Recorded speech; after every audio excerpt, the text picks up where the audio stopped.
Assalamualaikum warahmatullahi wabarakatuh. Selamat pagi anak-anak kelas 12. Ini di bab keempat kita akan membahas tentang pembelahan sel. Sebelumnya, semoga kalian masih ingat waktu kita membahas tentang bab pertumbuhan dan perkembangan. Waktu itu kita tahu bahwa untuk tumbuh ukurannya adalah bertambahnya jumlah sel. Nah, bertambahnya jumlah sel ini dengan proses ini ya, pembelahan sel. Apa yang kalian ketahui tentang proses pembelahan sel? Yang pertama, pembelahan sel itu ada tahap-tahapnya. Ya. Nah, sel itu memiliki siklus. Nah, siklusnya ada interfase dan M-fase. M-fase itu adalah fase pembelahan. Nah, interfase itu adalah mencakup sebagian besar masa hidup sel, lebih dari 5/6-nya. Dia aktif, mensintesis protein, lemak, dan lainnya, terbagi menjadi 3 tahap, G1, S, dan G2. Di sana yang terjadi bisa kalian lihat ya, G1 melakukan sintesis RNA dan protein, sampai selanjutnya pada G2 itu sudah persiapan sel untuk membelah. Nah, interfase ini tidak tepat disebut sebagai fase istirahat, karena disinilah justru aktivitas sel yang sesungguhnya. Ini gambarnya, bisa kalian bayangkan.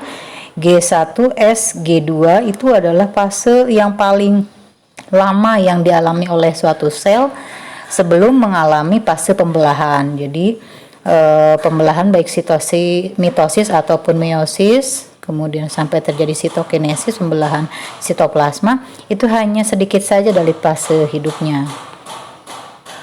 Nah, pembelahan sel ada 3 macam, ada amitosis, mitosis, dan nanti meiosis. Yang pertama kita bahas mitosis dulu. Ini mitosis, pembelahannya terjadi pada sel tubuh, sehingga sel anak akan memiliki sifat yang sama dengan sel induk. Jadi kita punya sel dari ujung kepala sampai kaki, semuanya sel yang disebut dengan sel tubuh atau autosom itu akan mengalami pembelahan secara mitosis. Tahapannya ada 4. Yang pertama adalah profase, kemudian yang kedua metafase, ketiga anafase, yang keempat adalah telofase. Nah, di situ ada ciri-ciri dari setiap proses pembelahan.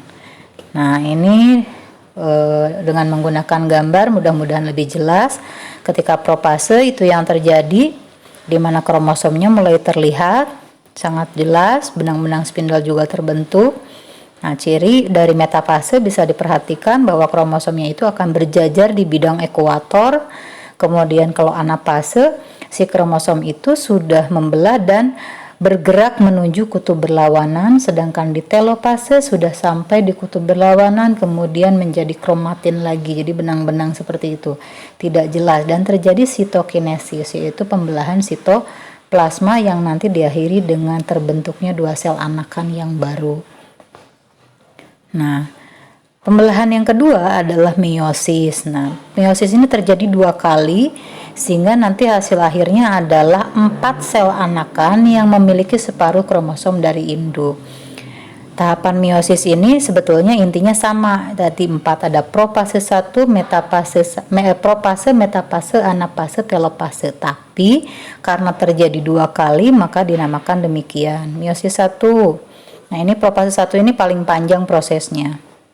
Ya, ada beberapa istilah yang kalian cermati di sini, ada tetrad, ada kromosom homolog. Kemudian pada meiosis 1 juga tetradnya berkumpul di metafase 1, berkumpul di bidang ekuator terus sampai telofase. Ini berlanjut langsung tanpa interfase, berlanjut langsung dengan meiosis 2 sampai di akhir telofase, membran inti terbentuk kembali dan terjadi proses sitokinesis. Nah, di sini sudah terjadi 4 sel anakan yang baru. Nah, pada proses meiosis ada yang menarik karena terjadi pengurangan jumlah kromosom induk menjadi setengah kromosom ya di sel anaknya, itu terjadi pada tahap meiosis 1. Ini gambarnya. Ya, profase 1 dilanjut dengan metafase 1, anafase 1, telofase 1. Dilanjut lagi dengan profase 2, metafase 2, anafase 2, telofase 2. Nah, sedangkan yang ketiga, pembelahan itu ada pembelahan amitosis atau pembelahan biner. Ini hanya terjadi pada makhluk hidup tingkat rendah secara spontan dan sangat sederhana. Ini contohnya adalah pada bakteri, di mana satu jenis bakteri itu bisa saja membelah diri, melakukan reproduksi selnya hanya dalam waktu 15 menit sekali. Jadi otomatis membelah jadi 2, kemudian nanti jadi 4, jadi 8 dalam waktu rentang waktu yang tidak lama. Pembelahan ini hanya terjadi pada makhluk hidup tingkat rendah karena memang daya hidup mereka juga rendah. Gitu ya. Jadi bisa dibayangkan sekali virus berkembang biak, maka dia akan berkembang biak sangat banyak apabila disimpan atau berada pada situasi dan kondisi yang menguntungkan untuk hidupnya. Tapi kalau misalnya ada daya dukung hidupnya rendah, misalnya suhu terlalu tinggi atau misalnya ada bahkan sapuan angin sekalipun, itu bisa saja membunuh mikroorganisme tingkat kecil ini.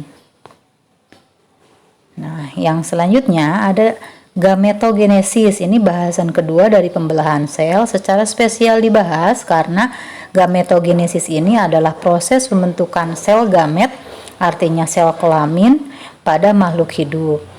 Di mana ini sangat penting karena mempengaruhi proses reproduksi pada makhluk hidup ya. Gametogenesis dibagi dua, ada yang oogenesis. Kalau pembentuk kepada sel hewan ada spermatogenesis. Kalau pada sel tumbuhan ada makrosporogenesis, ada mikrosporogenesis. Nah, pada tumbuhan alat kelamin jantannya dibentuk pada kepala sari. Kemudian kalau sudah dewasa maka dia akan berkembang menjadi satu inti generatif dan satu inti vegetatif. Sebetulnya inti generatifnya bisa membelah lebih maksimal menjadi 2. Nah, pada sel tumbuhan perkembangannya yang alat kelamin betinanya yaitu putik, di sana terjadi megasporosit yang berkembang menjadi 8 sel, dan ini sangat banyak dibanding dengan sel telur pada hewan. Nah, ini jumlahnya demikian, posisinya lebih mudahnya bisa kalian perhatikan. 8 sel dari megasporosit itu adalah ada 3 menjadi antipoda, kemudian ada sinergi, ada sel telur ada antipoda itu ada di ujung yang berlawanan dari arah masuknya sel sperma. Sel telur itu ada di tengah diapit oleh sinergi, sementara yang di tengah itu ada menjadi inti kandung lembaga sekunder atau polar nukleir. Nah, nanti satu sel sperma akan membuahi sel telur atau menjadi zigot itu, kemudian satunya lagi akan membuahi inti kandung lembaga sekunder dan akan menjadi nutrisi bagi biji atau bagi zigot untuk berkembang. Nah, pada sel hewan, spermatogenesisnya terjadi di testis, termasuk manusia ya, terjadi di testis. Prosesnya demikian. Pertama, spermatogonium akan membelah secara mitosis, itu menjadi spermatosit primer ya. Spermatosit primer masih 2N, jadi kromosomnya masih sama seperti induknya. Kemudian mengalami meiosis 1 menjadi spermatosit sekunder. Kemudian spermatosit sekunder akan mengalami meiosis 2 akan menjadi spermatid. Jadi proses pembelahan sel sperma ini atau spermatogonium ini, spermatogenesis ini itu hanya berhenti sampai tahap spermatid di dalam testis. Nah, selanjutnya akan mengalami diferensiasi di dalam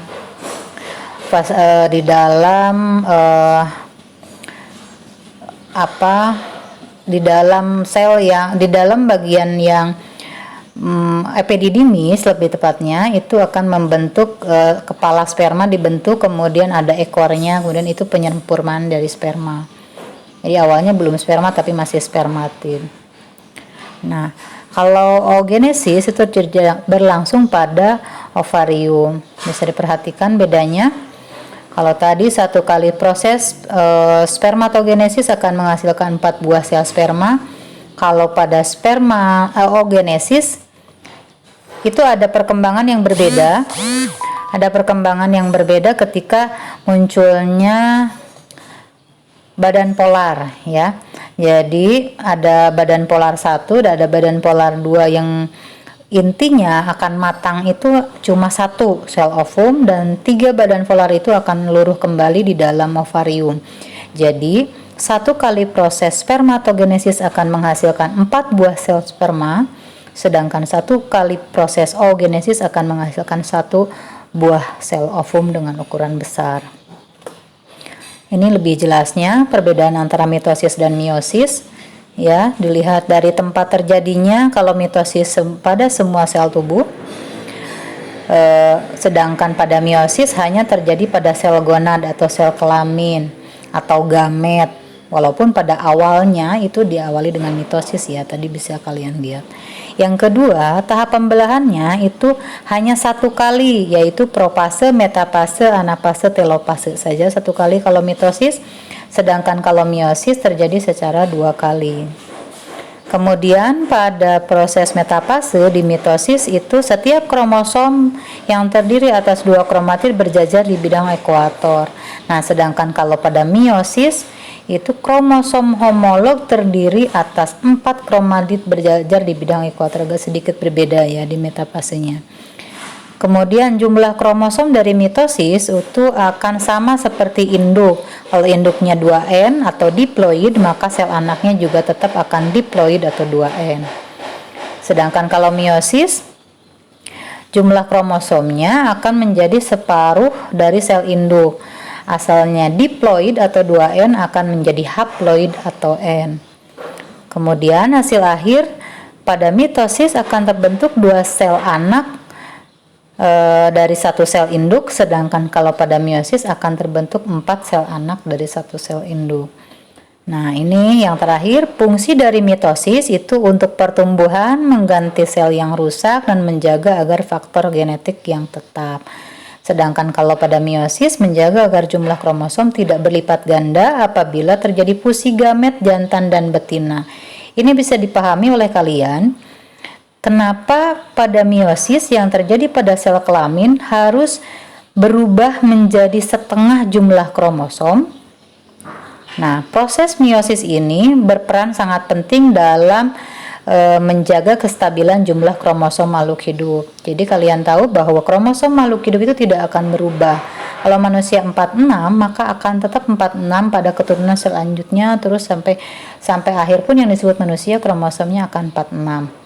Nah, untuk menjaga itu, karena manusia berlangsung secara reproduksi, artinya ada pertemuan sel gamet dengan sel gamet jantan dan betina, maka pada kondisi sel gamet jantan dan betina itu kromosomnya harus menjadi separuh dari kromosom induk.